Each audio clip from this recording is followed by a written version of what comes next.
premier objectif, notre première mission, c'est de former ces jeunes diplômés.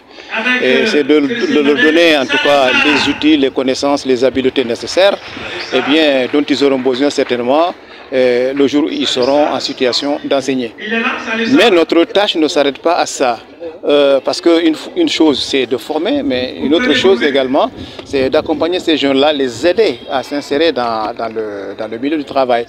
Et c'est pourquoi nous avons avec nous un ensemble de directeurs d'écoles privées et même d'écoles publiques, avec lesquels nous travaillons régulièrement. Alors, aux directeurs des écoles privées, nous avons un partenariat assez important, assez puissant, et qui consiste pour nous de donner justement aux enseignants ces connaissances-là dont ils ont besoin, et à eux, à leur tour, de recruter nos produits. Mais je pense que l'accompagnement ne s'arrête pas là. Nous avons également des possibilités avec les autres écoles au niveau des autres régions de faire en sorte que ces stagiaires, une fois sortis avec leur diplôme, qu'ils puissent trouver une planque quelque part. Donc l'accompagnement, effectivement, comme vous l'avez dit, c'est aussi un autre cheval de bataille chez nous. À travers les différentes allocutions, on leur a souvent répété que l'enseignement, c'est vrai, c'est un métier noble, mais c'est aussi un métier exaltant, très très difficile, c'est-à-dire quand on le fait avec toute la conscience qu'il faut.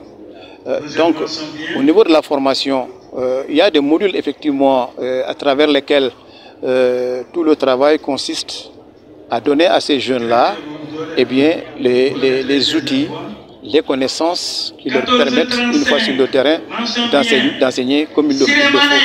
Ce que nous leur demandons, ce que nous leur conseillons à faire, c'est une fois sur le terrain, ils seront, c'est sûr, des éléments dans des équipes pédagogiques.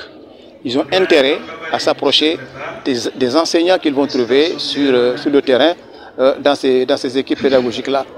Il y a sur le terrain ce qu'on appelle les cellules d'animation pédagogique. Ils ont intérêt également à s'intégrer, à fréquenter ces cellules-là pour en tirer le maximum de bénéfices qu'il faut. Il y a aussi, dans le passé, il y avait des structures qu'on appelait des structures de formation, les structures de formation continue. La formation continue, vous voyez, je pense que c'est l'arme essentielle de l'enseignant. S'il cesse de se former, comme on dit, il n'a qu'à arrêter d'enseigner. Il y a des 14h31, ils ont intérêt à fréquenter ces structures-là. Ils ont intérêt également à travailler beaucoup, comme je l'ai dit, avec les enseignants qu'ils vont trouver sur le terrain, qui ont aujourd'hui beaucoup d'expérience à leur transmettre. Donc, à ces jeunes enseignants-là, franchement, c'est ce que je peux leur dire. Une fois sur le terrain, qu'ils se rapprochent des anciens qu'ils vont trouver sur le terrain, qui travaillent d'arrache-pied avec eux, et que toutes les occasions de rencontre avec les enseignants, avec d'autres types de travailleurs, qu'ils en fassent, qu'ils en profitent beaucoup, pour en tirer le maximum de bénéfices dont ils ont besoin. Je suis très heureuse de sortir major de cette promotion.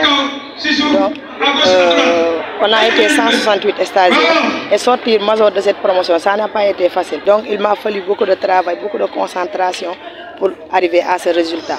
Je suis très heureuse et je félicite tous les gens qui n'ont ménagé aucun effort pour me pousser à cette réussite. On espère un bon accompagnement de la part de l'Institut, puisqu'on a reçu une bonne formation et on a fait des stages aussi. Durant la formation, on a fait des stages dans des différentes écoles, au préscolaire comme à l'élémentaire.